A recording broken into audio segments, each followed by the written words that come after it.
Théodore et Élisabeth étaient unis par les liens sacrés du mariage depuis 5 années.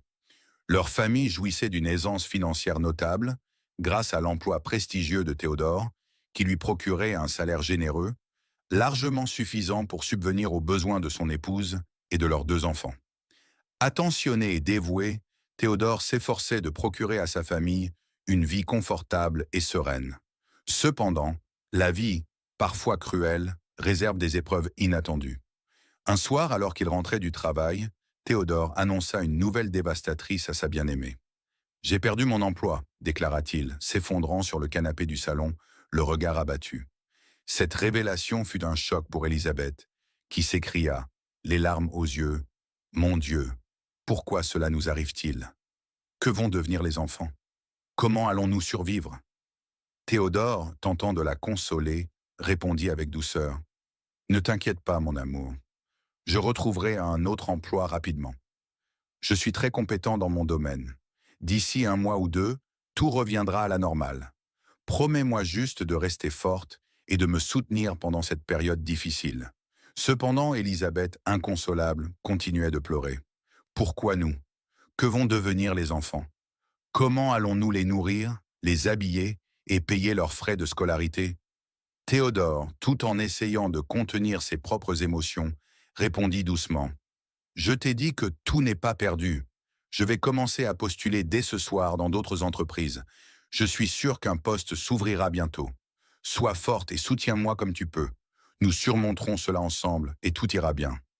Ainsi, malgré les larmes et l'incertitude, Théodore et Élisabeth savaient que l'espoir était leur seul refuge dans cette épreuve. Le pire, c'était que Théodore avait été licencié sans indemnité. Il venait tout juste de recevoir son salaire du mois précédent, qu'il avait en grande partie utilisé pour payer les soins de sa mère malade à l'hôpital, ainsi que pour couvrir les dépenses de la maison. Il ne lui restait donc rien quand il perdit son emploi. Cette nuit-là, Théodore était méconnaissable. Impossible pour lui de trouver le sommeil. Il resta assis sur son lit, plongé dans ses pensées. Quel homme pourrait dormir quand sa maison est en feu? Il savait qu'il devait agir rapidement pour subvenir aux besoins de sa famille. Alors il fixa le plafond, perdu dans son désespoir jusqu'à l'aube. Au petit matin, Élisabeth se prépara pour aller travailler. Enseignante, elle quittait la maison très tôt. Avant de partir, elle s'adressa à Théodore. « Quand tu te réveilleras, lave les assiettes, nettoie la cuisine, passe la serpillière dans le salon et lave les toilettes. La maison est sale et je ne veux pas que ce soit comme ça à mon retour. J'ai aussi laissé un peu d'argent sur la table pour que tu cuisines quelque chose pour nous. » Théodore resta stupéfait. Jamais auparavant, Élisabeth ne lui avait demandé de faire les corvées ménagères, même lorsqu'elle était fatiguée, elle s'en occupait toujours elle-même. « Pourquoi me donnes-tu des ordres comme si j'étais un domestique? Pourquoi me parles-tu ainsi? Même si tu veux que je t'aide à la maison, ce n'est pas la façon de le demander comme si j'étais un enfant, » rétorqua-t-il avec colère en se levant du lit. Élisabeth, le regard dur, lui répondit froidement. « Mon cher, c'est désormais ton rôle de t'occuper de la maison pendant que je travaille. Tu as perdu ton emploi hier, tu te rappelles? Tu ne peux pas rester inactif à la maison. Bien sûr que tu dois faire les tâches ménagères. Tu ne vas pas passer tes journées à dormir. Il faut bien que tu te rendes utile. Et puis ce n'est pas moi qui rapporte l'argent pour la nourriture. Automatiquement, je suis devenu le pilier de cette maison, la personne qui décide de ce qu'il s'y passe. J'ai le droit de te demander de faire ce que je veux. Je finance les dépenses avec mes économies. Alors tu dois me respecter. Je suis désormais l'homme de la maison et toi la femme. Donc pas de plainte si je te demande de cuisiner ou de nettoyer. S'il te plaît, ne me mets pas en colère. Assure-toi que le repas soit prêt avant mon retour. Je vais au travail. » Sur ces mots, Élisabeth quitta la maison en claquant la porte, laissant Théodore abasourdi, seul face à ses nouvelles responsabilités et à une réalité qu'il peinait à accepter. Théodore était furieux, mais il resta sans voix. À 16 heures, il lisait un journal lorsqu'il entendit Élisabeth rentrer du travail. Visiblement épuisée, elle portait sur ses épaules le stress d'une journée à encadrer des élèves turbulents à l'école. Elle revenait à la maison avec l'espoir que son mari avait préparé un repas pour elle. Effectivement, Théodore avait cuisiné.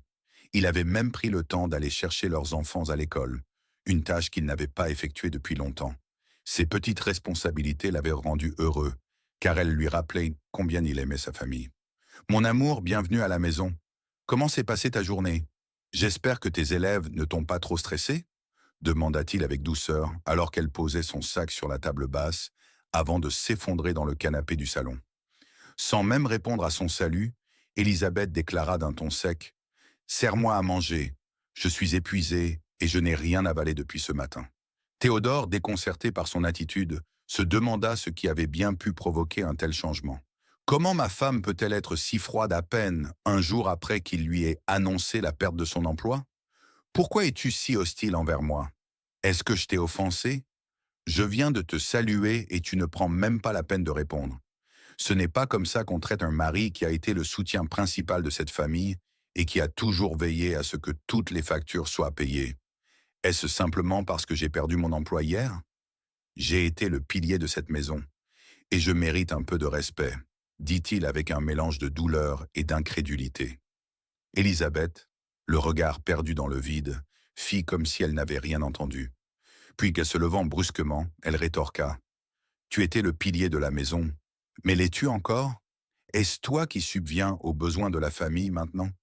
Théodore, blessé par ces paroles, répondit: Donc je ne suis plus rien juste parce que j'ai perdu mon emploi. Exactement. Tu es sans emploi et sans argent. Tu as perdu ta place en tant que chef de famille. Tu n'as plus aucun droit de réclamer du respect dans cette maison, répliqua Elisabeth, le ton agressif, tandis que Théodore restait figé, abasourdi par cette déclaration brutale. C'est plutôt à moi qu'on doit du respect, car c'est avec mon argent que nous vivons en ce moment. Alors va me servir mon repas et arrête de me faire la leçon sur ton rôle d'autrefois en tant que chef de famille. Ce qui compte, c'est le présent, pas le passé, lança Elisabeth avec un ton sec avant de retourner s'asseoir. Théodore, profondément blessé, se dirigea lentement vers la cuisine. Il revint peu après avec un plateau de nourriture. Qu'as-tu préparé? Demanda Elisabeth. J'ai cuisiné de la soupe, ton plat préféré, répondit-il avec un sourire doux, espérant apaiser l'atmosphère. Je ne veux pas manger de soupe, je ne t'ai pas demandé de préparer ça aujourd'hui. Ce matin, je t'ai dit de faire du riz diolof, et toi tu as décidé de cuisiner de la soupe. Es-tu fou? S'écria Elisabeth. Théodore, choqué, tenta de s'expliquer. Tu ne m'as pas dit ce que tu voulais manger. Tu as juste laissé de l'argent sur la table en me demandant de préparer un repas. Si tu m'avais spécifiquement dit que tu voulais du riz diolof, je l'aurais fait. Pourquoi parler comme si j'avais volontairement décidé de ne pas te faire plaisir? Mange la soupe, je suis sûr que tu vas l'aimer, supplia-t-il avec douceur. Tu dois être fou pour penser que je vais manger ce que je ne veux pas. J'ai dit que je ne voulais pas de soupe ce soir. Il est déjà 17 heures et tu veux me donner un repas aussi lourd? Tu veux que je grossisse? Va immédiatement me préparer du riz diolof, ordonna Elisabeth, implacable. Je n'ai pas pu deviner que tu voulais du riz diolof. Alors j'ai préparé ce que je pensais te faire plaisir. Tu veux que tous mes efforts soient en gaspillés. De plus, il n'y a plus d'ingrédients pour faire du riz diolof ce soir. S'il te plaît, mange ce que j'ai cuisiné et je te préparerai du riz diolof demain, continua Théodore, implorant sa femme de céder. Il avait l'air d'un domestique, vu la manière dont elle lui parlait sans ménagement. Si je ne t'ai pas dit quoi préparer, pourquoi n'as-tu pas eu la présence d'esprit de m'appeler pour me demander? Tu aurais dû m'appeler, rétorqua Elisabeth avec colère. Je n'avais plus de crédit sur mon téléphone, répondit Théodore, le cœur lourd mais toujours désireux de calmer la situation. Alors tu es tellement fauché que tu ne peux même pas recharger ton téléphone. Comment ai-je pu devenir l'épouse d'un homme pauvre? Apporte-moi cette nourriture, et à partir d'aujourd'hui, c'est moi qui déciderai de ce que tout le monde mange dans cette maison avant de cuisiner quoi que ce soit. Assure-toi que c'est approuvé par moi. Est-ce clair? Déclara Elisabeth avec un ton autoritaire. Oui, ma chérie, répondit Théodore en tendant le plateau de nourriture à sa femme. Quand Elisabeth ouvrit le bol de soupe, elle remarqua qu'il n'y avait qu'un seul morceau de viande. Elle fronça les sourcils et s'écria: Pourquoi seulement un morceau de viande? Je ne mérite pas 2 ou 3 morceaux. Peut-être c'est moi qui ai donné l'argent pour cuisiner ce repas. Alors pourquoi me servir si peu? Théodore tenta de s'expliquer. La viande que j'ai achetée n'était pas en grande quantité. Si je te donne 3 morceaux, que vont manger les enfants? Prends ce morceau et laisse les autres pour eux. Avant qu'il ne puisse finir sa phrase, Elisabeth saisit un verre d'eau sur la table et le lui jeta au visage. Mais pourquoi as-tu fait ça? Pourquoi me jeter de l'eau dessus? Demanda Théodore, abasourdi. Parce que tu oses défier mes ordres dans cette maison. Va dans la cuisine Et ajoute 2 morceaux de viande à mon assiette, rétorqua Élisabeth avec colère. Théodore, résigné, obéit sans protester. Quand il revint, Élisabeth continua. Pourquoi n'as-tu pas encore récupéré les enfants à l'école? Tu es ici totalement inactif à ne rien faire, mangeant, dormant et te réveillant gratuitement pendant que je sors travailler pour nous nourrir. La moindre des choses serait que tu t'occupes correctement de la maison. Est-ce que je demande trop? Omar, visiblement affecté, murmura Théodore. Il n'y avait plus de carburant dans la voiture. Je pensais qu'il en restait, mais en allumant le moteur pour aller chercher les enfants, j'ai découvert que le réservoir était vide. Hier, je suis allé voir un ami pour savoir s'il pouvait m'aider à trouver un emploi. Tu m'écoutes, tu es sans emploi, et tu sais que tu n'as pas d'argent pour acheter du carburant, mais tu continues à rouler comme si tu étais riche. Je t'ai donné de l'argent hier pour mettre du carburant, et tu étais censé t'en servir pour aller chercher les enfants.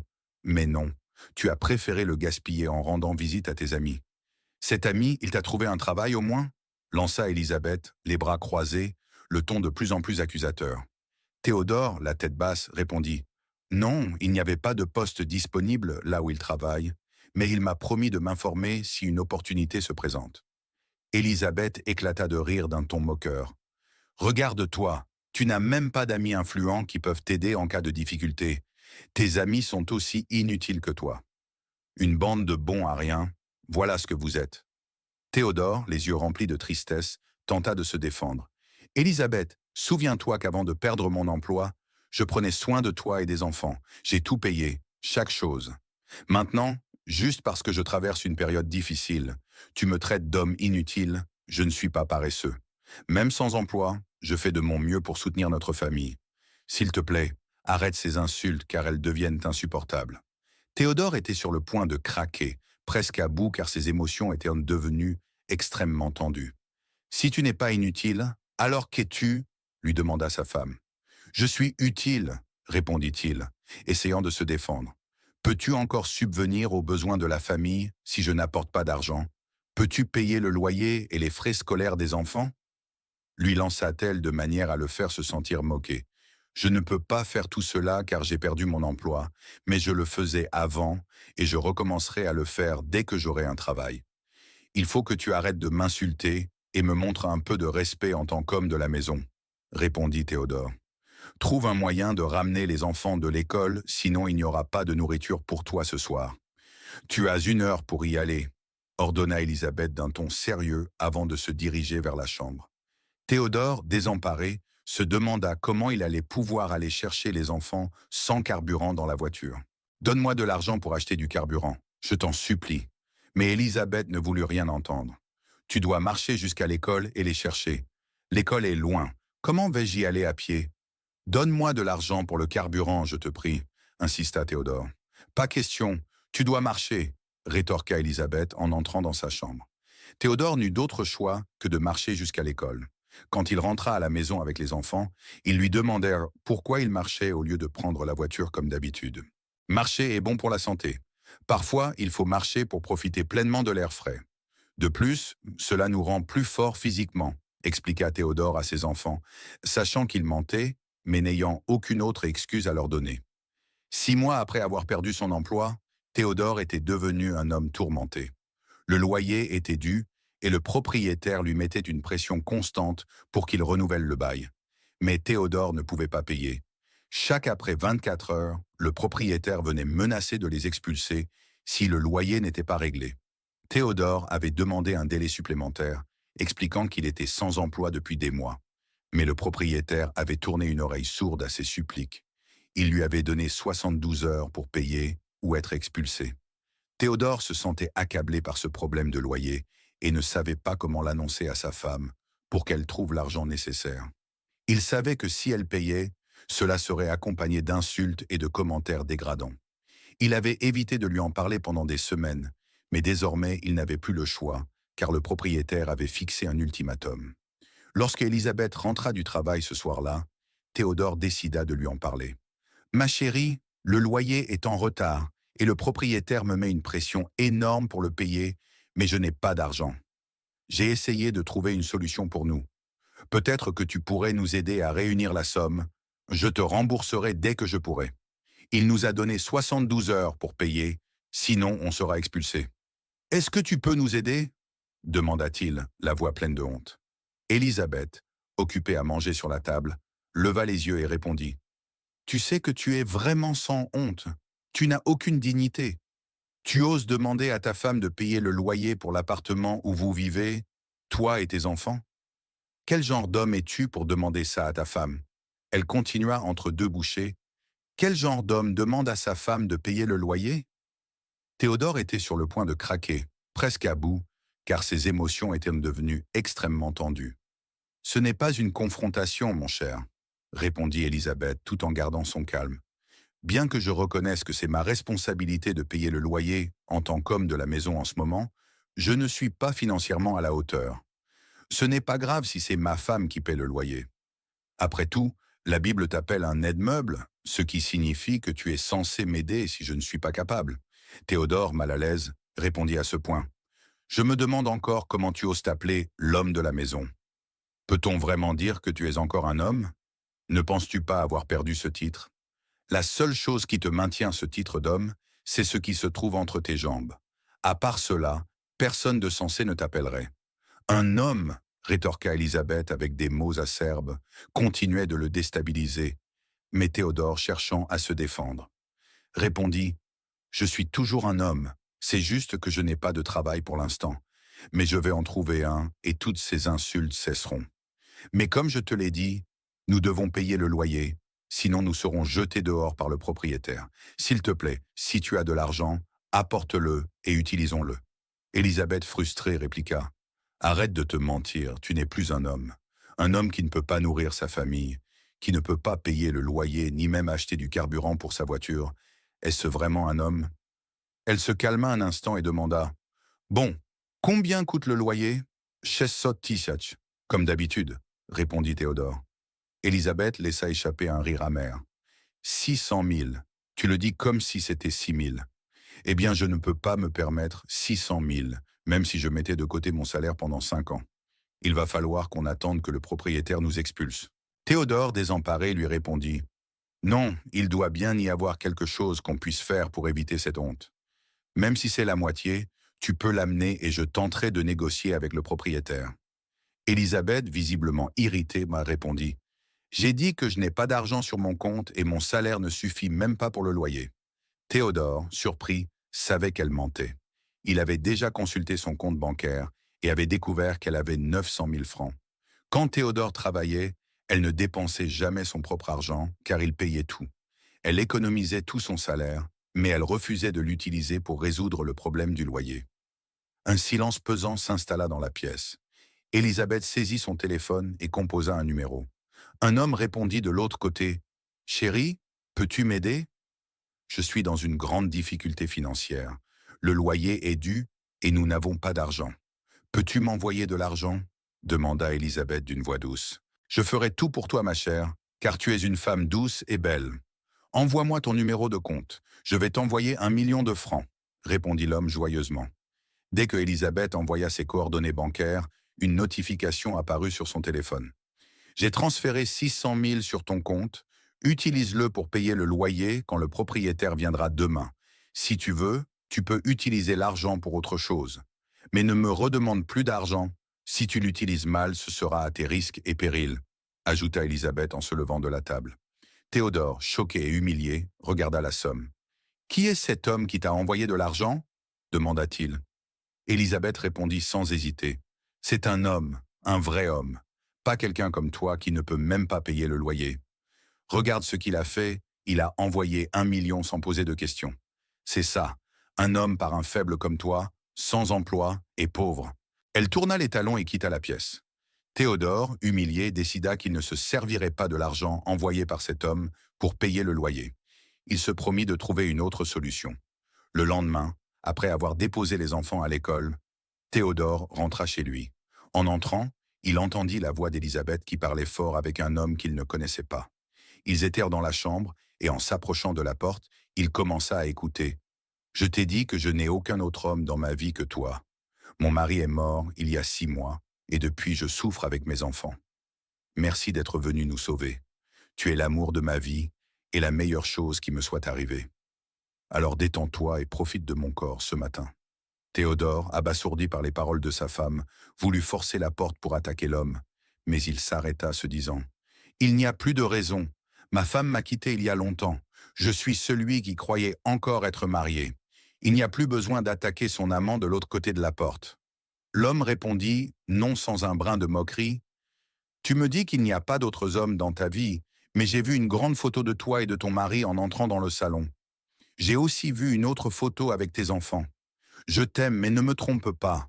Je veux vraiment profiter de ma vie avec toi, mais je veux savoir qui est cet homme. » Sa voix devenait de plus en plus faible, captivée par les formes envoûtantes d'Élisabeth. « Cet homme sur la photo n'est pas mon mari, c'est mon frère aîné. Il est venu vivre avec nous après le décès de mon mari.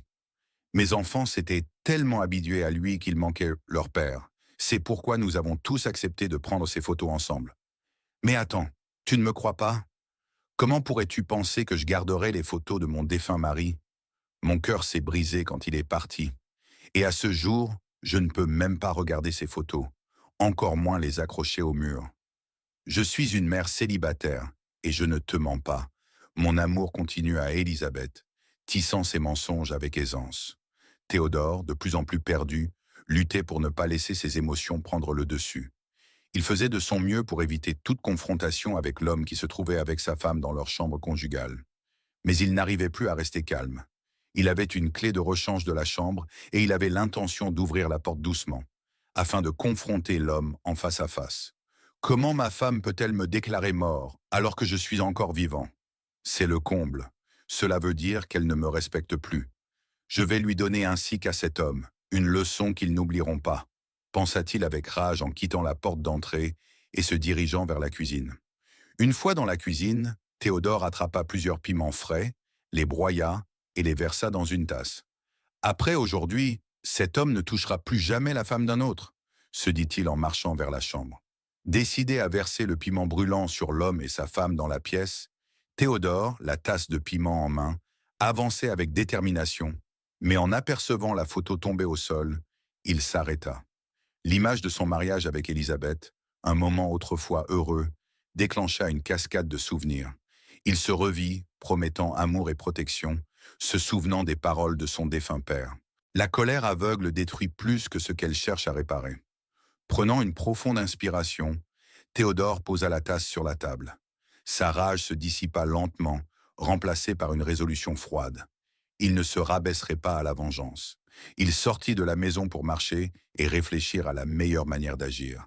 Après des heures aérées dans les rues, Théodore retourna enfin à la maison, le cœur lourd.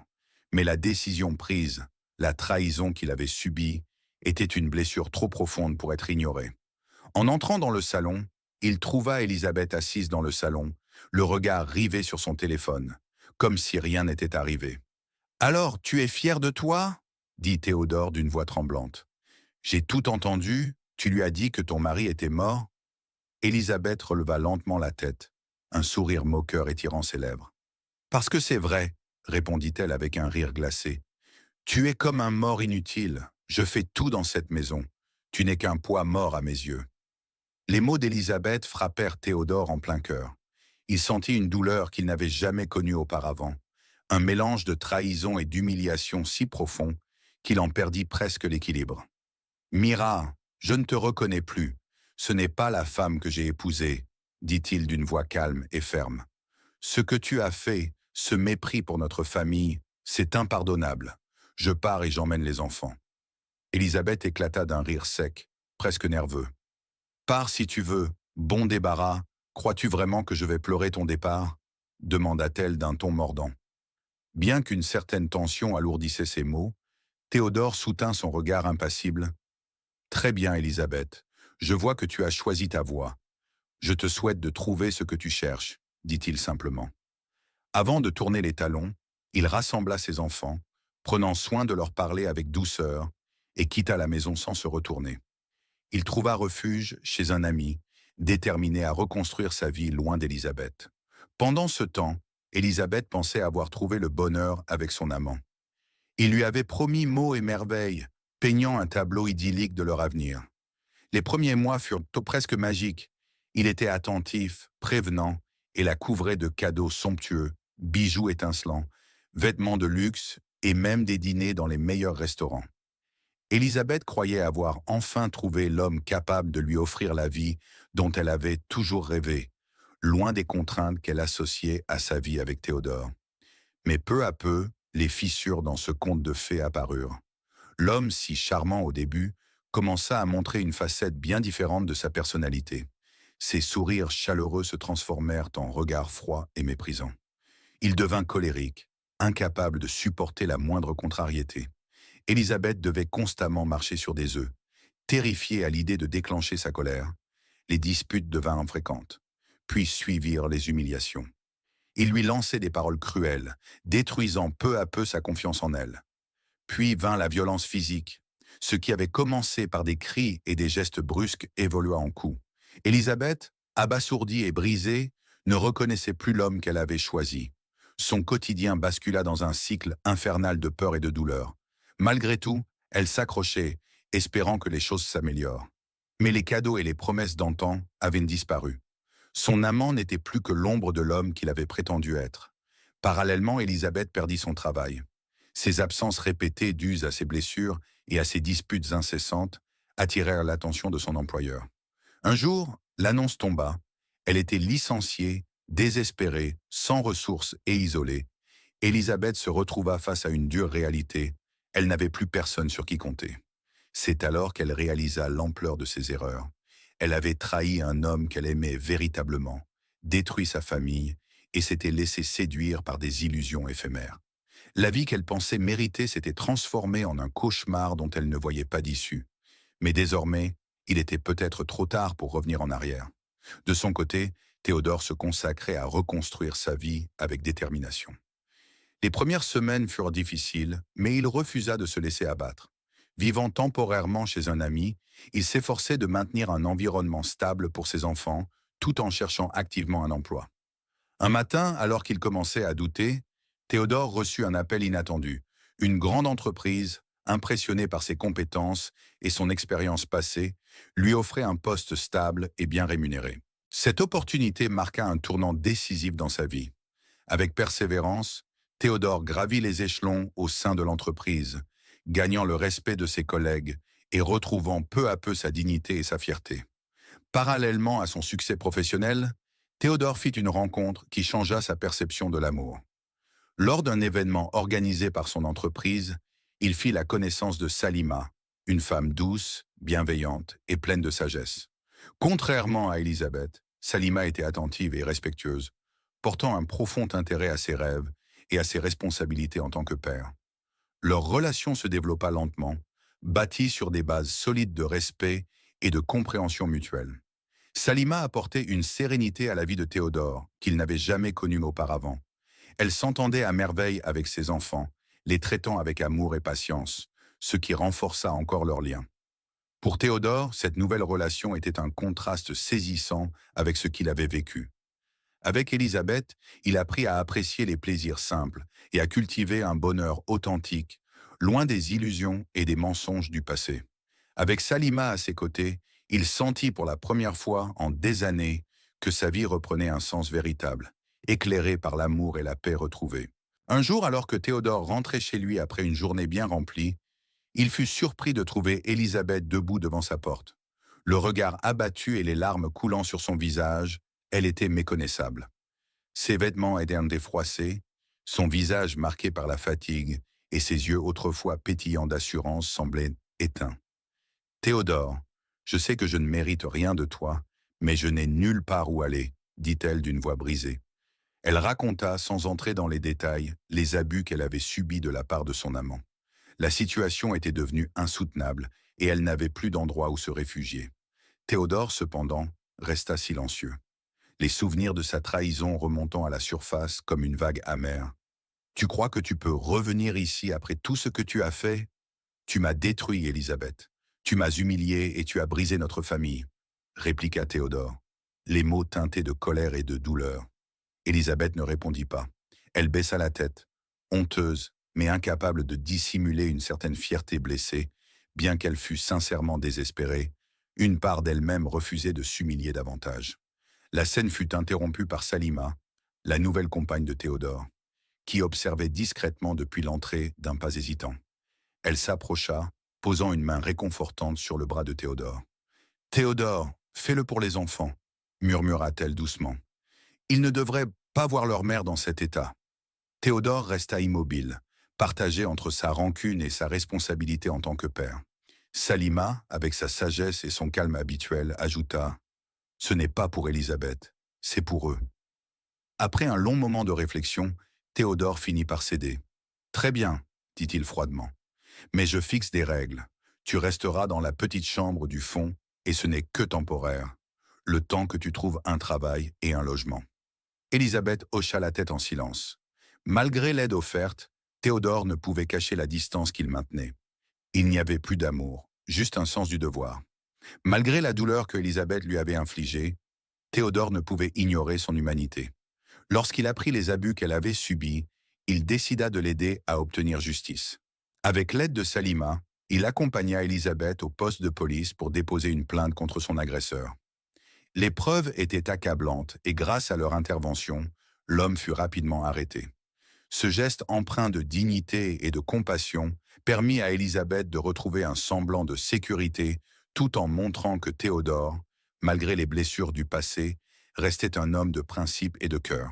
Les jours suivants, Théodore, avec l'aide de Salima, aida Élisabeth à chercher un emploi.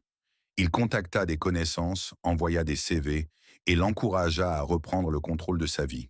Élisabeth, de son côté, était reconnaissante, bien que son orgueil l'empêchât de l'exprimer pleinement. Pendant son séjour, Élisabeth eut l'occasion d'observer la vie que Théodore menait avec Salima. Elle fut frappée par la sérénité et l'harmonie qui régnaient dans leur foyer. Salima s'occupait des enfants avec une bienveillance naturelle et apportait à Théodore une stabilité qu'il n'avait jamais eue auparavant. Au fond d'elle, Élisabeth ressentit un mélange de regret et d'admiration. Elle comprit qu'elle avait perdu un homme bon et une vie paisible à cause de ses choix. Déterminée à retrouver son indépendance, Élisabeth trouva un emploi stable dans une petite entreprise locale. Elle travailla dur, économisant chaque centime pour préparer son départ. Au fil des mois, elle loua un petit appartement modeste mais confortable, symbolisant un nouveau départ pour elle.